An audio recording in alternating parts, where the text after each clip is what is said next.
अंग्रेजों के जीन्स आज भी इनके खून में हैं। मैं बड़े गंभीरता के साथ कहना चाहता हूं। धारा 370 किसने लगाई थी?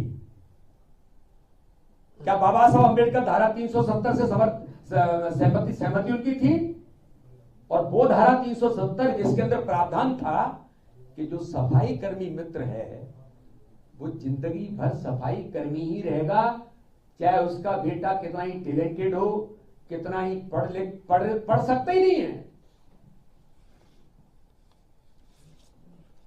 यानी मनुष्य की व्यक्तिगत जीवन को उन्होंने केवल वहीं तक समेट करके रख दिया था धारा 370 में, सफाई कर्मी जिंदगी भर सफाई कर्मी ही रहेगा। अमित शाह जी ने कहा था जब धारा 370 हट रही थी, तब मैं प्रत्यक्षदर्शी हूं संसद का, उन्होंने कहा था कि ये नेहरू जी ने उन सफाई कर्मी मित्रों को जिंदगी भर सफाई कर्मी ही रहना है, ये धारा 370 में प्रावधान करके मेरे उन सफाई मित्र जो बाबा साहब अंबेडकर के अनुयायी के तौर पर देश के अंदर हैं, उनके साथ किस प्रकार का व्यवहार किया था। लेकिन इस धारा 370 से मुक्ति दिलाने का काम किसने किया? तो देश के गृह मंत्री अमित शाह जी ने प्रधानमंत्री मोदी जी के नेतृत्व में कहा था संसद के अंदर, जब वैसे ही विरोध कर रहे थे कि देश जल जाएगा, कश्मीर टूट जाएगा, देश टूट जाएगा, कश्मीर जल जाएगा, तब अमित शाह जी ने कहा था ना कश्मीर टूटेगा, न देश टूटेगा, ना कश्मीर जलेगा। लेकिन जो देश में इस प्रकार के जो लोग हैं जो हमारे दलित समुदाय के साथ ऐसे व्यवहार करते हैं, उनका स्थान संसद में नहीं होगा। ये अमित शाह है, उनके मन में बाबा साहब अंबेडकर के विचारों को प्रतिपादित करने के लिए उन्हें अपनी भूमिका निभाई है। लेकिन दुर्भाग्य है जब जब देश के अंदर ऐसा हुआ है, तब तब कांग्रेस अंग्रेजों की नीति पर चल करके कैसे डिवाइडेड रूल किया जा सकता है। लोकसभा के चुनाव में हुआ, एआई का उपयोग करके अमित शाह जी के बयान को कैसे तोड़ मरोड़ के प्रस्तुत किया गया। अभी मैं देख रहा था दिल्ली के अंदर मीडिया के माध्यम से कैसे केजरीवाल अपने आप को एआई का उपयोग करके कर रहे हैं। ये कांग्रेस का कुत्सित चरित्र, ऐसे प्रयास जो देश में ये करना चाहती है कांग्रेस, इससे अमित शाह जैसा व्यक्तित्व जिसके जीवन में केवल और केवल संपूर्ण जीवन अपना देश में लगा करके, देश के लिए लगा करके, वो गरीबों के कल्याण के लिए बाबा साहब अंबेडकर के विचारों पर काम करने वाला नेतृत्व है, वो इन चीजों से आप उन्हें बदनाम नहीं कर सकते। दुर्भाग्य है कांग्रेस इस प्रकार से तोड़ मरोड़ करके जो प्रयास कर रही है। मैं इस बात के लिए बहुत गंभीरता के साथ कहता हूं कि जब इनकी सरकार थी, मैं पूछना चाहता हूं दिग्विजय सिंह जी, आप प्रेस करके फिर गुमराह कर रहे हैं या कांग्रेस का नेतृत्व गुमराह कर रहा है। यूपीए 2 के शासन के दौरान 2012 में एनसीईआरटी की किताब में एक शर्मनाक चित्र में पंडित नेहरू को बाबा साहब अंबेडकर को कोड़े मारते हुए दिखाया गया। यह अपमान नहीं था। एनसीईआरटी की पुस्तक, केंद्र की सरकार, आपका प्रधानमंत्री, लेकिन दुर्भाग्य कि बाबा साहब को समय समय पर आपने अपमानित करने का काम किया। मैं कोई भारतीय जनता पार्टी का नेतृत्व तो इस बात के लिए कोई ये नहीं कहता मैं कोई एहसान किया है। ये बाबा साहब अंबेडकर के विचारों को जमीन पर उतारने के लिए जिम्मेदारी है, क्योंकि अगर देश एक सूत्र में रहा तो बाबा साहब अंबेडकर के विचारों के कारण से ही रहा, बाबा साहब के व्यक्तित्व कृतित्व के कारण से ही रहा। तो इसलिए आज मैं जो दिग्विजय सिंह जी ने यहां और कांग्रेस जिस प्रकार से देश को फिर झूठ की राजनीति परोसने का काम कर रही है, ये मैं आप सभी पत्रकार मित्रों के सामने मैंने रखा है। बहुत बहुत धन्यवाद। अब देखिए, एजेंसी जो मैंने कल भी कहा था कि संविधान के तहत कॉन्स्टिट्यूशनल जो संस्थाएं हैं वो अपना काम अपने कानून के दायरे में करती हैं।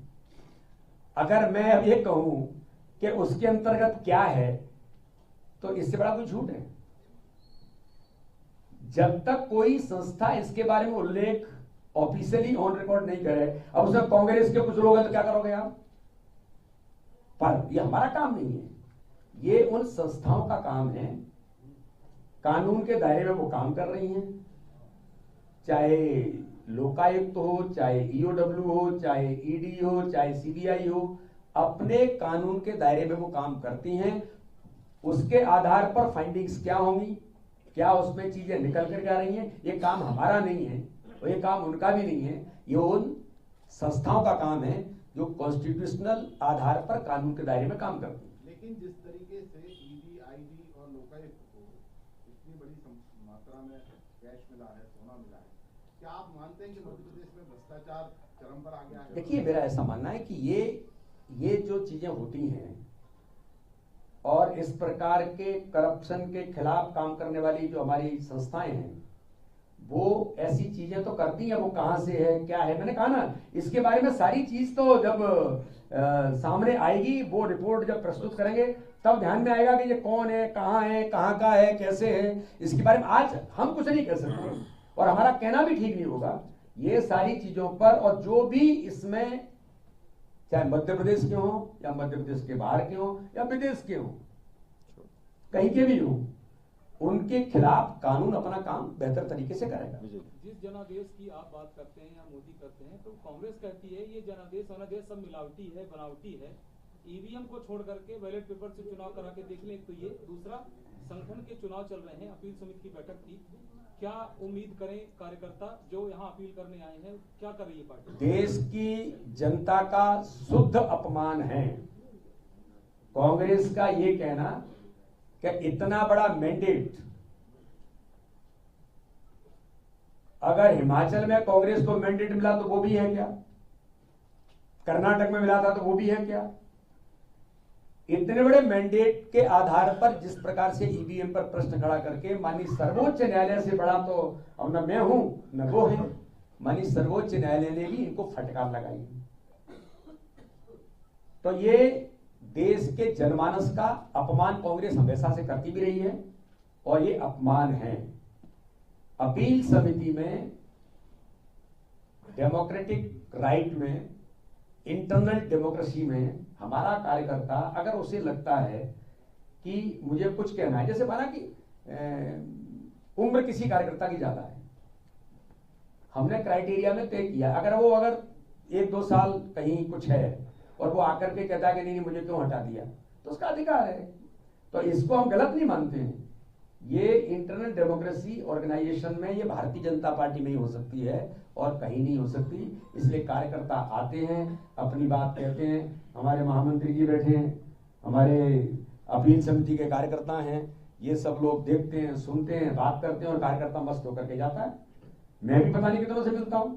तो बात कहना ये कोई गलत नहीं है, एक अच्छी परंपरा है जो कार्यकर्ता कहते हैं। पहला ऑर्गेनाइजेशन होगा, 64,014 बूथों में से इलेक्शन प्रोसेस के अंदर उन सभी बूथों का गठन चुनाव के साथ हो गया और मंडल के अंदर मंडल अध्यक्ष के लिए एक मंडल में 80-80 बूथ, कहीं 70 बूथ, उन सारे बूथ अध्यक्षों से ओपिनियन भी लेने का काम भारतीय जनता पार्टी करती है। ये दुनिया के किसी ऑर्गेनाइजेशन में नहीं हो सकता जो भारतीय जनता पार्टी देश के अंदर करती है।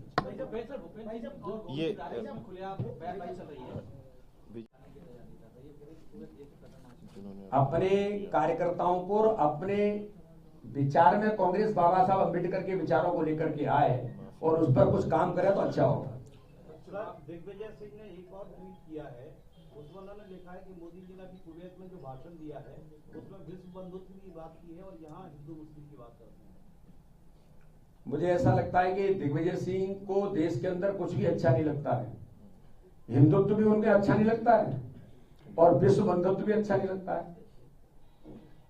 यही इनका जो एक दोहरा जो चरित्र है। अरे प्रधानमंत्री नरेंद्र मोदी जी दुनिया के लोकप्रिय नेता हैं और कुवैत जैसे स्थान पर सर्वोच्च सम्मान मोदी जी को मिलता है, तो दिग्विजय सिंह जी कभी तो ये सोचो कि भारत का प्रधानमंत्री दुनिया के अंदर, दुनिया से अप्रिशिएट करती है, दुनिया के सबसे लोकप्रिय नेता हैं, तो आपको तो केवल आलोचना ही, मैंने कहा ना, नकारात्मक राजनीति यही कांग्रेस के नेतृत्व का आज आधार देश के अंदर है। लेकिन देश जानता है, देश जवाब भी देता है।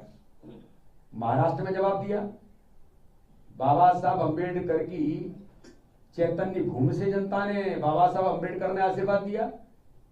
किसने दिया आशीर्वाद? तो ये झूठ की राजनीति और छल कपट की राजनीति करना ये कांग्रेस बंद करे। देश की जनता आपको अच्छे तरीके से समझती है। अभी कई जगह छात्रों की बड़ी चर्चा है और कांग्रेस